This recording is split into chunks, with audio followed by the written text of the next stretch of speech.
स्थानिक स्वराज्य संस्थेच्या निवडणुका जाहीर झाल्या. 10 तारखेपासून चालू होणार आहे फॉर्म भरणं. तर धारणी झालं, चिखलदरा झाला, या ठिकाणच्या ज्या नगरपालिकेसाठी ही चुरस निर्माण झाली आहे. पण एक तरुण चेहराची सध्या मेळघाटात चर्चा आहे. हा तरुण चेहरा म्हणजे तुर्क जे म्हातारे लोक आहेत, जे वयस्कर आहेत, त्यांनी आतापर्यंत सेवा दिली, पण आता गरज आहे ते नवीन चेहऱ्याची. एक भारतीय जनता पार्टीत एका नवीन चेहऱ्याचं नाव मोठं चर्चेत आहे. अर्पण दादा मालवीय गावरान नदी वगैरे. अर्पण दादा, पहिल्यांदाच तुम्ही निवडणूक लढत आहे, साऱ्यात पहिले शुभेच्छा.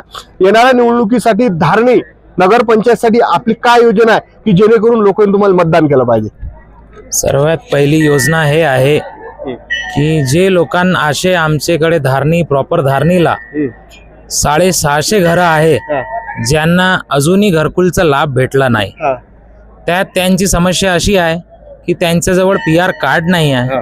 दुसरी गोष्ट त्यांच्याकडे पट्टा नाही आहे, म्हणून ते वारंवार ऑफिसला जाऊन त्यांना पूर्णपणे माहिती भेटत नाही आहे. सर्वात मोठी गोष्ट हे आहे की मी जसंच नगरपंचायतमध्ये दाखल आतमध्ये जाणार, नगर अध्यक्ष होणार BJP वरून, जर काही BJPने मला तिकीट दिली तर सर्वात पहिले माझा संकल्प आहे की मी पूर्ण धारणीला घरकुल योजना मंजूर करून देणार कोणत्याही हालतीत.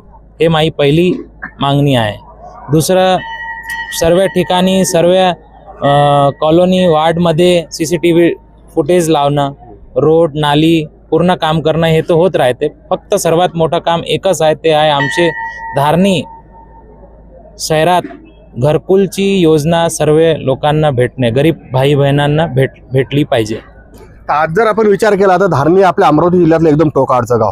एवढं मोठं गाव असूनही असं कुठेतरी वाटतं की लगाचं आरोग्य सुविधा बाबतीत की आपण अजूनही मागावं. तर नगरपंचायतच्या माध्यमातून भारतीय जनता पार्टीने तिकीट दिलं, बहुतेक तुमची सत्ता जर आली तर या ठिकाणी आरोग्य व्यवस्थेसाठी राजो धारणीहून तिकडे अचलपूर अमरावती लोक आणायला लागतात. तो याच्यासाठी तुमचा काय प्रयत्न राहील? आता गवर्नमेंट ने मंजूर केलेला आहे. गवर्नमेंट ने 150 बेड का हॉस्पिटल मंजूर कर दिया है धारणी को. अभी उसका जल्द ही काम शुरू होने वाला है. आरोग्य की समस्या, ये सब समस्या इसलिए है कि जो गरीब लोग धारणी के, जो सादे मेरे भाई बहन हैं जिनका घर बराबर व्यवस्थित नहीं है, तो किसी का जो घर व्यवस्थित नहीं है, कच्चा घर है, तो उसमें नाली का पानी जाना, बारिश का पानी जाना, इस सब समस्याओं की वजह से उनको आरोग्य का सबसे बड़ा त्रास है. तो घरकुल अगर सबके घर अगर बन गए तो कहीं ना कहीं आरोग्य की कुछ % में ये समस्या भी कम होंगी. आज जर पाहिलं की तरुण वर्ग हा मोठ्या प्रमाणात, तरुण वर्गातले प्रशासकीय सेवेसाठी जर त्या ठिकाणी आपण तुमच्या माध्यमातून, नगरपंचायतच्या माध्यमातून अभ्यासिका केंद्रासाठी तुमचं प्राधान्य आहे. किती पोरं नोकरी लागले पाहिजेत ना? हुशार पोरं आहेत बा धारणीत बी, त्या परिसरात बी हुशार पोरे लागले पाहिजे. विषय म्हणजे तरुणचा, म्हणजे युवा का. अब आज मेरी एज 29 है. अब और कितना युवा होना बाकी है.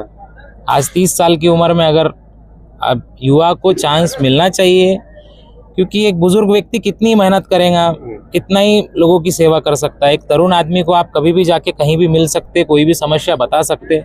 अब सब युवा का दौर है. युवा की समस्या एक युवा से ही शेयर करेगा.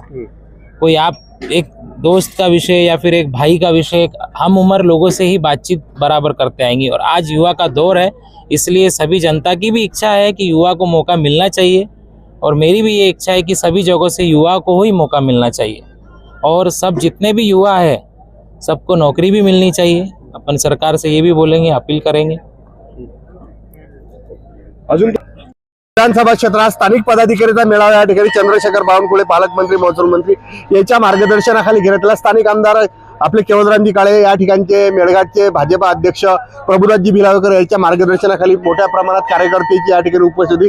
कार्यकर्त्यांनी विजयाचा कानमंत्र दिला. त्यांनी सांगितलं की तयार व्हा, आपल्याला आपले नगराध्यक्ष मोठ्या प्रमाणात, जिल्हा परिषद सदस्य मोठ्या प्रमाणात निवडून आले. पण एक प्रश्न मी त्यांनी विचारला. त्या प्रश्नात त्याने हे सांगितलं की स्थानिक पातळीवरचे कार्यकर्ते ठरवतील की युती करायची का नाही करायची. पण येणाऱ्या ज्या स्थानिक स्वराज्य संस्था निवडणुकीत भारतीय जनता पार्टी मोठ्या ताकदीला लागल्या आणि त्या ताकदीचा कोणता फायदा होतो, किती सीटा येतात, हा येणारा टाइम सांगेल. पण अजूनही म्हणजे भाजप, शिवसेना, एकनाथ शिंदे गट, याशिवाय राष्ट्रवादी काँग्रेस, अजित पवार गट याच्या कार्यकर्ते या मनात संभ्रमा, युती होणार की नाही होणार.